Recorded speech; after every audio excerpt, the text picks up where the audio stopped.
tous les cas, en fait, vous prenez des choses et vous aimez bien faire Est-ce que ça. tu connais le juste verset avant, de, juste sur il y a l'esclavage? Juste t'as vu? Sourate 116. J'ai vu que tu m'ignores. Donc, s'il te plaît, réponds à ma question. Est-ce que tu connais le verset de l'esclavage dans la sourate 116? Oui ou non?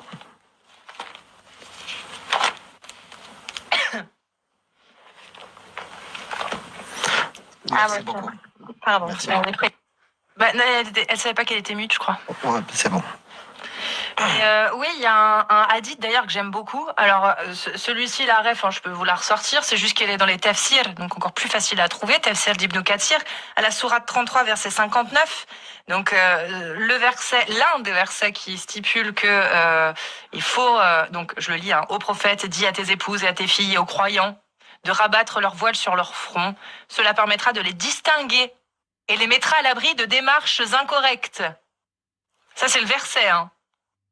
Non, juste pour, je relis parce que c'est vraiment, voilà, pour éviter que les femmes se fassent agresser. Allah, il a trouvé quoi comme solution? Attention, on parle du plus grand, du meilleur, le seul et l'unique, l'omniscient, l'omnipotent, celui dont la parole est parfaite et qu'on peut pas faire mieux. Hein. Bah lui, sa solution, c'est de dire en fait aux filles de rabattre leur voile sur le front. Et quand on va lire le tafsir, voilà ce qu'on trouve. Donc hadith où As-Saoudi a dit: parmi les pervers de Médine, il y avait des hommes qui sortaient la nuit, une fois l'obscurité enveloppant la ville, pour se montrer devant les habitantes de Médine. Comme les sentes de cette ville sont étroites, les femmes de Médine sortaient pour satisfaire leurs besoins et étaient contraintes à le faire dans des lieux proches. Ces pervers les guettaient, et quand ils apercevaient des femmes qui portaient le djilbab, ils savaient qu'elles étaient des femmes libres de conditions et les laissaient tranquilles. Quant à l'esclave qui ne portait pas de djilbab, elle, il les attaquait. C'est beau l'islam, hein? C'est une sacrée solution pour éviter l'agression des femmes, hein. Enfin, que des femmes musulmanes, hein, faut pas déconner, hein, parce que apparemment, des femmes musulmanes libres, pardon, faut pas déconner, parce qu'Allah, apparemment, la sécurité des esclaves, même musulmanes, ça ne l'intéressait pas.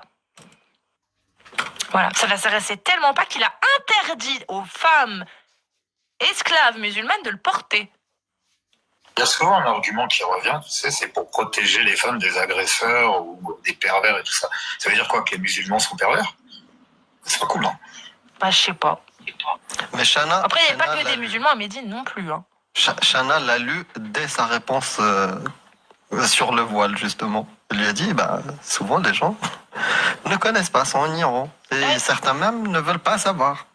Et voilà. Mais celui-ci l'a raconté, la para saoudi, et je le trouve, mais tellement... En fait, il montre l'ambiance de l'époque. Et il montre à quel point ces solutions données ne peuvent qu'être humaines. Parce qu'un Dieu omniscient, omnipotent, il aurait trouvé quelque chose de beaucoup plus efficace que ça, en fait. Et surtout, il n'aurait pas fait de distinction entre la musulmane libre et la musulmane, normalement, hein, je pense, hein, à moins qu'il en ait rien à foutre, hein, que finalement les esclaves, pour lui, ce soit quelque chose de... Ah ben oui, merde, c'est quelque chose de normal pour Allah, l'esclavage. Excusez-moi. Du coup, oui. ça colle. Islamophobie. En plus, elle maîtrisait. Pour lui. Elle maîtrisait le sujet. Par contre, l'égalité entre les hommes et les femmes, ça c'est pas normal. Heureusement qu'elle maîtrisait le sujet, effectivement. C'est vrai. Mais en tout cas, oui, c'est sympa parce que moi, j'adore, en tout cas, quand j'entends des femmes musulmanes ou pas d'ailleurs, hein, dire qu'elles défendent effectivement l'égalité, etc., entre les hommes et les femmes. Donc, vraiment, voilà. Mais contre la moi, ça me mixité. fait plaisir. Voilà. Mais après, effectivement, quand t'entends après que...